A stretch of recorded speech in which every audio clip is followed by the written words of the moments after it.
doktorum ne deli affede kesin uğurdu kolum yok ağrayım yok doktorum düşman dolayı kolum yok ağrayım yok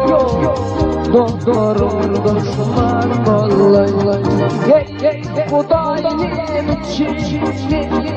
İyiyirdim yalnızca halini Ey Allah benim için İyiyirdim yalnızca halini Din getiren gözlerim doldu Getirelim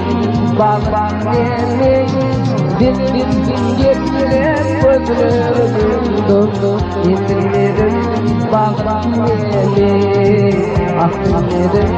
şanlık beni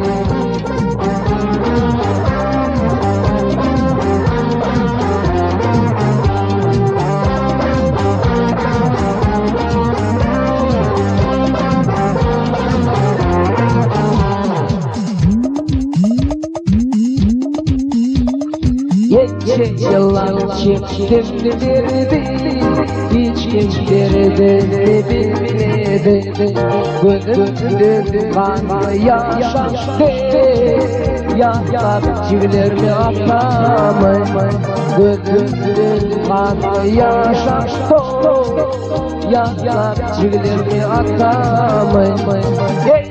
Kudayım için İyiyirdim yalnızca halini Allah benim için İyiyirdim yalnızca halini Din getiren gözlerim doldu Getirelim bak beni Din getiren gözlerim doldu Getirelim bak beni Ahmedim şanlık beni